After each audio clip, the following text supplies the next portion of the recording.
Buen día, queridos hermanos. Esta reflexión, esta predicación la hemos llamado Alergias, Maestros y Viudas. Hace unos años, por diferentes circunstancias, estaba jugando fútbol con unos amigos de la iglesia, me tuvieron que hacer una operación porque estaba fracturado de un hueso que yo no sabía que tenía en esa época, que era el hueso escafoides. Resulta que jugando el partido yo estaba de arquero y mandaron un centro, instintivamente yo no lo tomé con la mano, sino que lo rechacé con el puño, y cuando lo rechacé sentí un track dentro de mi mano, pero por el calor del momento y obviamente también por la necesidad del equipo, decidí seguir jugando.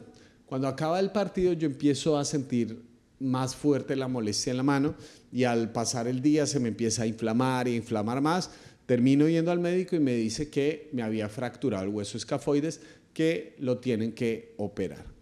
Cuando voy a la operación, una operación de este tipo y de la gran mayoría, uno tiene que guardar un reposo, tiene que guardar un ayuno, no comer nada durante, en mi caso, las anteriores 12 horas y tener unos ciertos cuidados previos a la operación. Así que yo llego temprano en la mañana para que me operen y me dicen, bueno, señor, guardó todo el ayuno, todo lo que tenía que hacer. Y yo, sí, perfecto, todo. Me preguntan si soy alérgico a algo. Yo digo que no soy alérgico a nada. En ese momento, pues era mi conciencia, yo no sabía nada de ninguna alergia. Y me conectan a un suero en el que ponen un antibiótico. Y cuando estoy ahí esperando a que me llamen en la sala de cirugía, empiezo a sentir como unas arcadas, unas ganas de vomitar, empiezo a sentir un malestar, siento que me empiezo a inflamar como en la película de Hitch, me empiezo a inflamar y la enfermera me mira aterrorizada y me dice, pero no, que usted no era alérgico. Yo le decía, no señorita, yo no soy alérgico a nada. Ella me quita ese suero, me pone no sé qué otra cosa para aliviarme y me dice, señor, no se le puede olvidar este nombre, cefalexina, usted es alérgico a la cefalexina. Y es muy curioso porque la cefalexina es un antibiótico que utilizan comúnmente los médicos. De hecho, muchas personas la toman y les ha ayudado, les ha salvado la vida. Cuando uno entra a una sala de cirugía se ve expuesto a riesgos biológicos, entonces es muy importante tener un antibiótico como la cefalexina. Pero en mi caso, la cefalexina, como tengo una reacción alérgica a ella, me pudiera haber incluso matado. La enfermera me decía, agradezca que nos dimos cuenta antes de la cirugía, porque si se hubieran dado cuenta en medio de la cirugía, probablemente yo no estaría contando la historia. Y siempre me llamó mucho la atención eso. ¿Cómo es posible que algo que es potencialmente bueno, que a tanta gente le ha hecho bien, que incluso le ha salvado la vida, en mi caso puede convertirse en algo malo, dañino? Y uno podría tomar el camino de que todo en exceso es malo, pero me parece que es una simplificación muy grande de una pregunta de vida muy profunda. ¿Cómo hay cosas que son buenas, potencialmente positivas, pero por alguna razón se convierten en algo negativo? Pensemos en muchas ocasiones a nuestro alrededor en la cultura que hay respecto al matrimonio. Hoy en día la gente no se quiere casar porque dice que el matrimonio es malo, el matrimonio mata el amor, el matrimonio es el peor invento que Dios pudo haber tenido. Y yo creo que el problema en sí no es el matrimonio, sino las experiencias que la gente ha tenido sobre ese matrimonio. Si tuviste una mala experiencia de un divorcio, pues obviamente te lleva a una conclusión respecto al tema matrimonio, pero fue tu experiencia. O tuviste unos malos referentes de lo que es el matrimonio en casa, pues obviamente le tienes miedo y temor al matrimonio. Pero el problema en sí no está con el matrimonio, sino las experiencias que hemos tenido respecto a ese concepto. Por ejemplo, la iglesia. Para muchas personas, la iglesia les cambió la vida. Recibieron el mensaje de Jesús a través de la iglesia, alguien los amó, les dio esperanza y eso les cambió la vida para siempre. Pero hay otras personas cuya experiencia con el concepto iglesia ha sido absolutamente nociva. Les ha generado casi que alergia a la fe, porque hubo un cristiano, una persona creyente que les hizo daño. Y eso los llevó a la conclusión de que deberían alejarse de todo lo que tenga que ver con la palabra fe. Entonces, el problema en sí mismo no es necesariamente el exceso de algo, sino la experiencia que tenemos con ese algo. Y Jesús apunta en una dirección muy profunda respecto a nuestro corazón en el tema de cómo vivir nuestra relación con Dios. Cómo hay ocasiones donde hay personas que modelan una forma de fe que es nociva y dañina, y cómo otras formas de fe son lo que Dios sí quiere para nosotros. El texto que vamos a estudiar en el día de hoy está en Marcos capítulo 12, versículos 38 al 44. Dice de la siguiente manera: como parte de su enseñanza, Jesús decía: tengan cuidado con los maestros de la ley. Les gusta pasearse con ropas ostentosas y que los saluden en las plazas, ocupar los primeros asientos en las sinagogas y los lugares de honor en los banquetes. Se apoderan de los bienes de las viudas y a la vez hacen largas plegarias para impresionar a los demás. Estos recibirán un peor castigo. Jesús se sentó frente al lugar donde se depositaban las ofrendas y estuvo observando cómo la gente echaba sus monedas en las alcancías del templo. Muchos ricos echaban grandes cantidades, pero una viuda pobre llegó y echó 2 moneditas de muy poco valor. Les aseguro que esta viuda pobre ha echado en el tesoro más que todos los demás, porque todos ellos dieron de lo que les sobraba, pero ella de su pobreza echó todo lo que tenía, todo su sustento. Y sí, queridos hermanos, tenemos que hablar del tema del dinero. Y esto es importante porque hay muchas ocasiones donde la gente, este es uno de los temas que genera alergia en cuanto a la fe, porque de pronto han escuchado de predicadores, de pastores, etcétera, que utilizan el tema del dinero y todo el tiempo le exigen a la gente y le ponen cargas encima. Bueno, esta es una comunidad que evidentemente no es así, que el tema del manejo del dinero es muy respetuoso, incluso en las predicaciones, pero una cosa que debemos pensar más a fondo es que si Jesús es nuestro Señor y es el Señor de toda nuestra vida, el dinero es parte de nuestra vida. No puede ser que digamos que Jesús es el Señor de nuestra vida, pero nos reservamos ciertas partes. Es como decirle: Señor, tú eres Señor de la casa excepto de este cuarto. No, no funciona así. Si es el Señor, el dueño de toda la casa, es toda ella, y el dinero es una parte importante de nuestra vida, y cómo manejamos el dinero de una u otra forma refleja nuestra adoración a Dios. Pero también una segunda aclaración: cuando leemos este texto, generalmente leemos el tema de los fariseos y lo pensamos como algo externo a nosotros, como una advertencia de cómo Jesús no quiere que seamos. Y está bien, pero hay ocasiones donde vemos eso como algo externo a nosotros, como que yo no caigo ahí, gracias a Dios no soy fariseo, lo cual es algo típico de los fariseos, pensar que soy superior a alguien más. Y esta advertencia viene desde adentro, es decir, Señor, ¿qué estoy viviendo yo y experimentando que sea una clase de fe que se parezca a esto que nos advertiste? Porque nosotros nos hemos acostumbrado al concepto de maestros de la ley y de los fariseos, lo vemos como distante, pero básicamente es como si Jesús nos dijera: mucho cuidado con los pastores, pilas con los líderes de la alabanza. Es decir, estas son personas cuya forma de llevar la fe los había hecho nocivos para el pueblo. Y en primera instancia vemos que lo que describe Jesús es que ellos habían hecho una religión basada, o una religiosidad basada en el ego y no en Dios.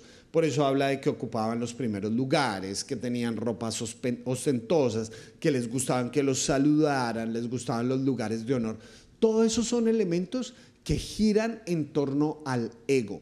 Es una fe y una religiosidad que está basada en mi beneficio, en lo que piensan los demás acerca de mí, en la identidad y lo que ven otros sobre mí. Y ese es un público y ese es un centro de gravitación demasiado pequeño, porque la fe, en teoría, no se debería basar en nosotros, sino en Dios. Pero es una forma muy fácil y muy común de llevar la fe, especialmente la fe cristiana. Y lo podemos determinar de la siguiente manera: hay ocasiones donde se trata de nosotros, de lo que yo quiero y cuando yo lo quiero. ¿Cuántas personas se resienten o nos resentimos con Dios cuando las cosas no salen como yo pienso?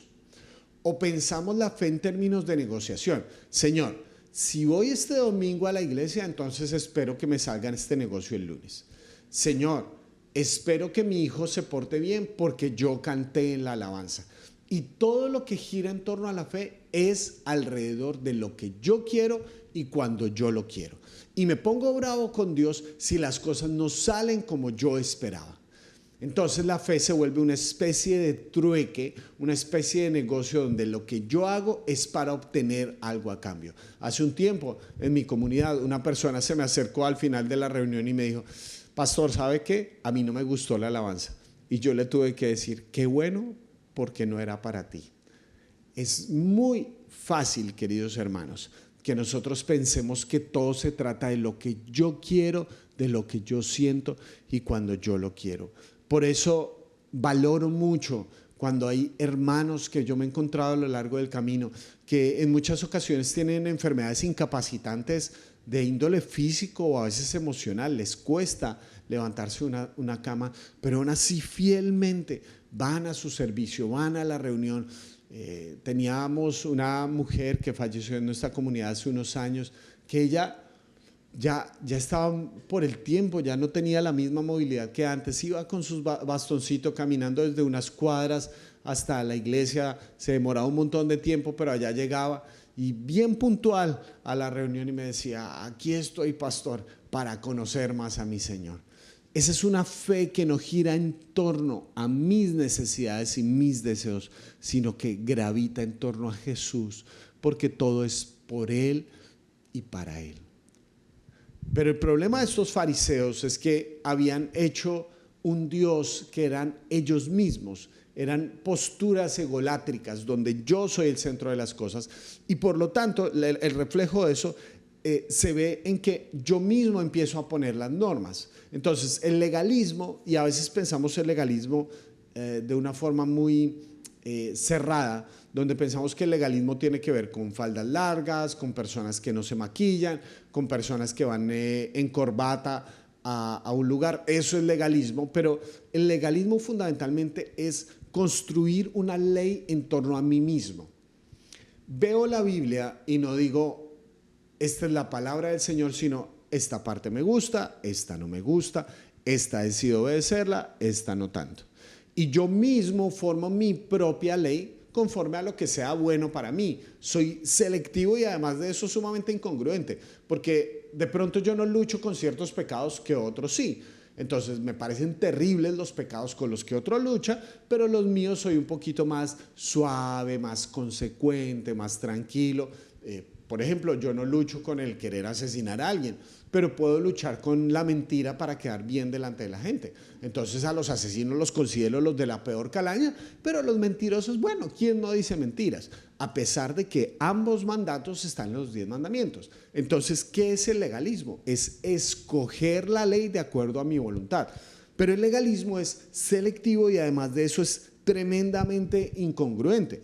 Porque estas personas eran maestros de la ley, es decir, se sabían todo el Antiguo Testamento de memoria, el contenido de cada uno de los 39 libros del Antiguo Testamento, se lo sabían de memoria.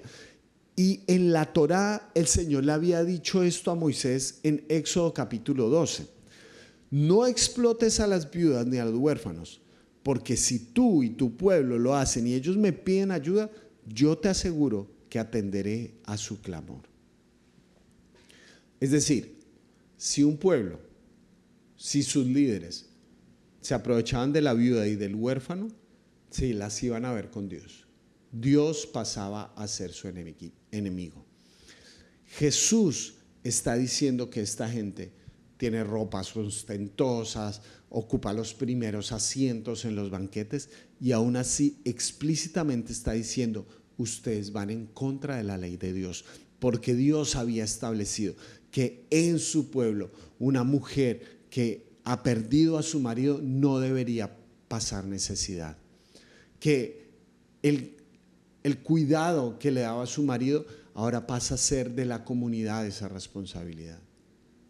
Pero en cambio estos hombres, en nombre de la fe, estaban explotando a las viudas, estaban lastimando a la gente que estaba en necesidad. Ese es el legalismo. es incongruente, obedece algunas cosas, mientras que le da la espalda a Dios en otras. Y eso genera mucho daño, muchísimo daño, porque Dios no quiere que la fe sea algo que vivamos solamente como una negociación de unas 2 horas a la semana, sino que lo vivamos congruentemente en cada momento de nuestra vida. El cristianismo debería marcar una diferencia en nuestro día a día. Debería haber una diferencia entre un jefe cristiano y un jefe no cristiano. Debería haber una diferencia entre un noviazgo cristiano y un noviazgo no cristiano. Debería haber una diferencia entre un matrimonio cristiano y un matrimonio no cristiano. ¿Enfrentamos las mismas luchas? ¿Enfrentamos los mismos problemas? Claro que sí, pero la respuesta debería trascender simplemente las paredes de la religiosidad que tenemos cada domingo e instalarse en cómo vivimos el día a día, cómo vivimos nuestras relaciones con los demás. Debería haber una diferencia entre un trabajador cristiano y un trabajador no cristiano, porque somos personas congruentes. Dios no quiere un pueblo que lo adore solamente con los labios, pero su corazón esté lejos de él. Dios desea un pueblo que esté basado en la congruencia. Por eso es tan dañino y tan tóxico que haya gente que esté utilizando la fe para aprovecharse de otros, incluso hoy en día. Hermanos, digo esto con todo respeto también, pero también con la mayor claridad posible. Yo, personalmente, no puedo llamar hermanos a predicadores que usan el evangelio para aprovecharse de la gente. Porque eso no fue lo que enseñó el Señor Jesús. Eso no lo enseñó Jesús. Que la predicación de esta fe sea para aprovecharse de la necesidad de otros, que manipulando a la gente estén explotándola, estén alimentando la culpa, maldiciéndolos a veces en el nombre de Dios solamente para llenar sus bolsillos. Eso no fue lo que Jesús dijo. Jesús denunció esta clase de hipocresía dentro de los religiosos de su época. Y esta es la terrible conclusión, y es que se puede ser religioso sin tener una relación con el Todopoderoso. Se puede tener un montón de oraciones públicas, se puede tener un montón de acciones que la gente vea y diga, cuánta fe. Pero en el fondo, el único auditorio que importa, que es el aplauso de Dios, Dios los está abucheando y dándole la espalda. Jesús vio lo que todo el mundo veía y no se dejó deslumbrar por eso, sino que vio su corazón y les dijo, maestros de la ley, ustedes recibirán un peor castigo, porque están utilizando lo que debería ser un puente para que la gente se encuentre con Dios, lo están utilizando como un muro para ustedes aprovecharse y construirse mejores casas. Así no funciona la fe. Jesús va en contra de una religiosidad vacía, dañina y tóxica. Y es aquí donde se establece el punto de diferencia entre estos maestros de la ley y la viuda. Porque la imagen que nos presenta el Evangelio de Marcos es que hay mucha gente en el templo. Es un día donde la gente está llevando sus ofrendas. Probablemente los que son ricos llevan grandes bolsas de dinero y van en sus caballos y corceles extraordinarios, y todo el mundo los ve echar grandes cantidades de dinero en las alcancías, y la gente piensa rápidamente qué generosa. Pero hay una mujer que captura la atención de Jesús. Probablemente nadie más la ve. De hecho, el texto no nos dice el nombre ni siquiera de la mujer. Simplemente sabíamos que era una viuda, quizás por su vestimenta, por la manera como se movía, por la clasificación social que tenían en esa cultura. Pero Jesús la ve y ve que echa 2 moneditas. ¿Qué se puede comprar con 2 monedas? Cada vez menos, ¿verdad? Cada vez hay menor valor en ese par de moneditas. Y yo me pregunto, ¿alguien más sabría que fueron esas 2 monedas? Porque si todo el mundo estaba echando monedas, pues simplemente pasaría como 2 moneditas más dentro de los miles o millones que quizás recibieron ese día. Pero para Jesús capturó su atención. Y creo que ese es el punto fundamental. Nosotros tenemos que escoger nuestro auditorio. Los maestros de la ley vivían para el aplauso de la gente, pero esta viuda vivía para el aplauso del cielo. Esta mujer, con lo poco que tenía lo suficiente para que Jesús la viera. Y eso es lo único que importa. A veces vivimos para que otros nos atiendan. Vivimos para que la gente diga, uy, tan bueno, tan mal cristiano. La gente en las redes sociales opina con una facilidad pasmosa. Hacen diagnósticos sobre la profundidad de nuestra fe solamente porque ven una foto o leen un post. Y uno puede empezar a vivir para la gente, pero este texto recalibra nuestras expectativas y nos recuerda que el único auditorio que importa, la única opinión que de verdad importa en este universo es la opinión de Jesús. Y Jesús estaba mirando a esa mujer. Y esta mujer nos enseña algo muy interesante, y es que la fidelidad es una elección que trasciende las circunstancias ideales. ¿Por qué? Porque esta mujer está dando a un sistema, dentro de un sistema que habían corrompido los maestros de la ley. Pero Dios había mandado a dar dinero como parte de la fe. Dios había mandado a su pueblo a ser generoso.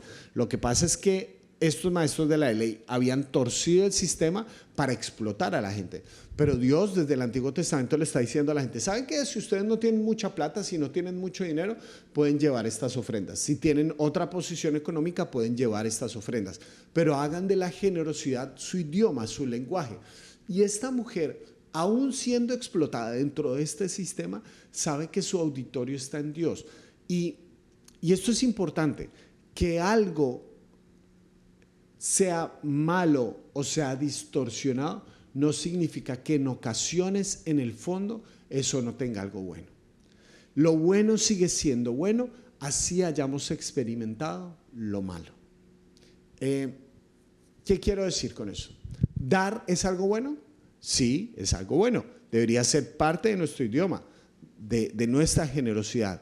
Entender que todo lo que tenemos es por la gracia de Dios, que nosotros no somos los dueños de nada, sino que Dios es bueno. Pero hay gente que se aprovecha a veces de lo que damos, sí, y no solo en iglesias, hay empresas, fundaciones, gente que se aprovecha del dinero que damos, sí. ¿Eso significa que la generosidad es mala ahora? No, la generosidad sigue siendo buena. ¿El sistema en el que estaba esta mujer era explotador? Sí, claro que sí, pero ella entendía que su compromiso, su lealtad era con Dios Todopoderoso, no con un sistema que habían corrompido los hombres. Eso es parte de elegir el auditorio, pero es también parte de la lealtad que ella tenía hacia su Señor. Porque, queridos hermanos, nosotros no nos dirigimos por las emociones, nosotros nos dirigimos por nuestros compromisos. Porque los sentimientos son momentáneos, pero los compromisos son permanentes. Nosotros lo que prometemos, por ejemplo, en un altar, en un matrimonio, nosotros no podemos prometer que nos vamos a levantar todos los días de buenas pulgas y sonriéndole a todo el mundo, no. Pero podemos prometer ser fieles, ser leales a. Y eso es lo más importante, ser leales a Dios. En medio de esos lugares, incluso de dolor, ser leales a Dios. Y aquí se da uno cuenta que definitivamente las matemáticas de Dios son muy distintas a las nuestras. Y quiero establecer una diferencia aquí entre cantidad y costo. Porque, como dije, Jesús vio gente que echó grandes cantidades, pero al ver estas dos moneditas, en cantidad no es nada, pero dijo que esta mujer dio más. ¿Cómo es posible que alguien que echa una cantidad tan pequeña, desde la mirada de Jesús, dé más que los demás? Y creo yo que la diferencia está entre esto que les digo de la cantidad y el costo. Cuando yo estaba en el firme propósito de enamorar a Laura, mi esposa, estábamos en la universidad y ustedes saben cómo es el sueldo de un universitario. El sueldo de un universitario es que uno tiene que escoger a veces entre las empanadas o fotocopias, y si le mandan más fotocopias de las que debe, se descuadra. Y yo quería conquistar a Laura, así que a ella le gustaban en esa época los peluches y yo tenía visto un peluche que le quería regalar. que en ese momento, hace casi 20 años atrás, costaba como unos 70,000, 80,000 pesos. Ahora, para una persona de mis ingresos de universitario, 70,000, 80,000 pesos era varias no empanadas que me iba a comer y tener las fotocopias casi exactas para poder ir a ahorrar poco a poco y en un par de meses poder llegar a ese propósito.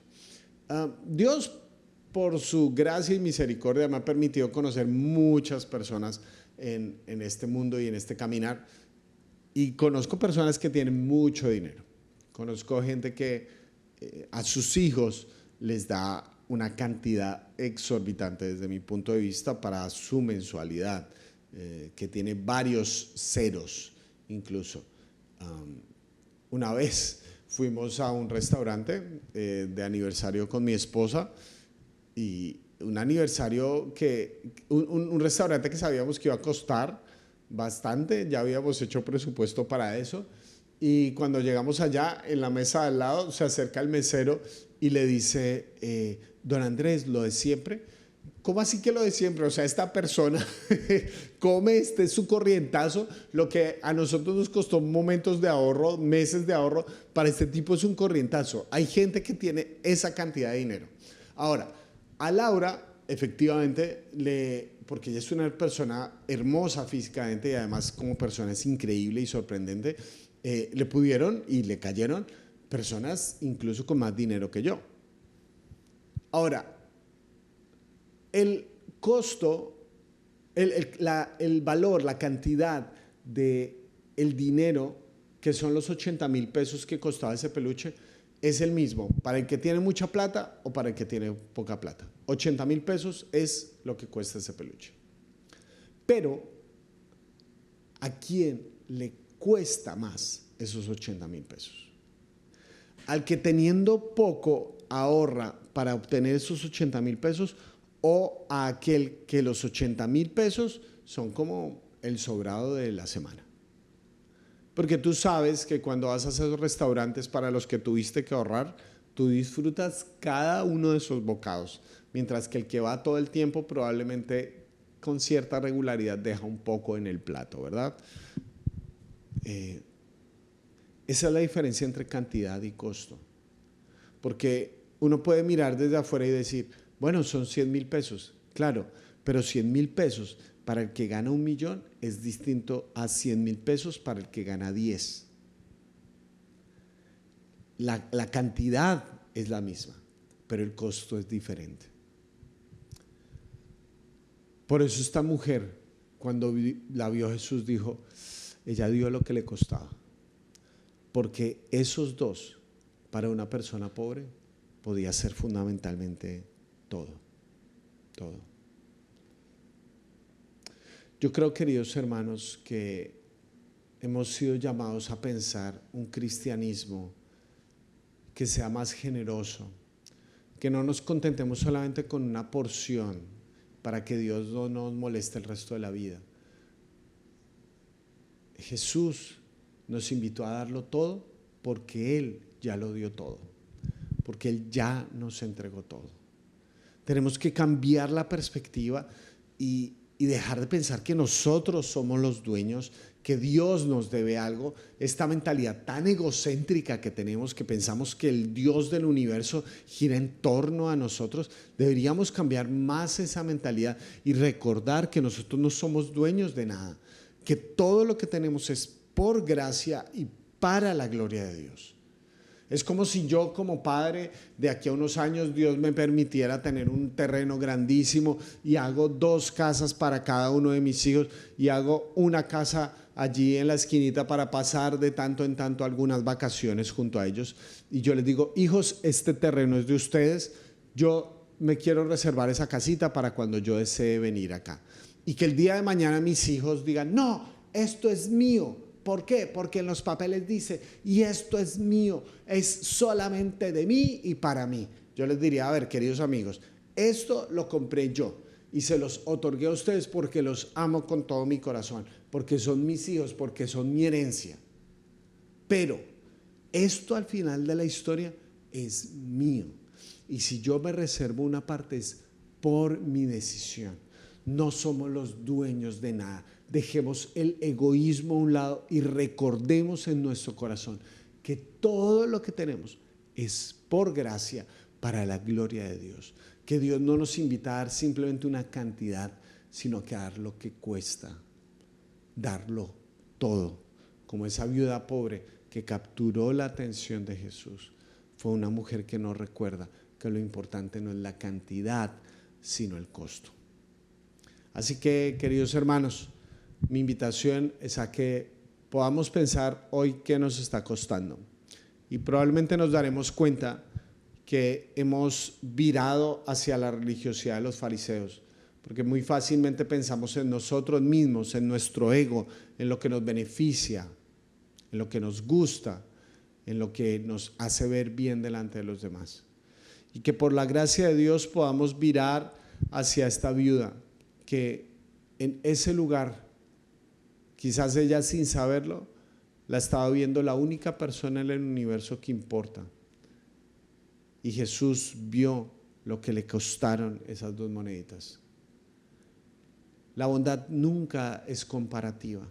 No importa si otros dan más o menos, porque el punto es cuánto le doy yo a mi Señor. Cuánto de lo que yo soy le doy a mi Señor. Puede ser que 80,000 para ti sea las obras, o puede ser que 80,000 para ti sea tu todo. Y la invitación de este texto es a confiarle al Señor nuestro todo. Así haya sistemas injustos, así haya formas de religiosidad que son dañinas, que nosotros hoy tomemos la decisión de nuestro corazón, darle al Señor todo lo que nosotros somos, dárselo de todo corazón, porque solo Él merece la gloria y la alabanza. Así que, queridos hermanos, con todo mi corazón les invito a que podamos adorar al Señor con nuestra vida, entregar de lo que cuesta, porque Él ya nos lo dio todo en una cruz. Gracias por escuchar este mensaje. Que el Señor te bendiga.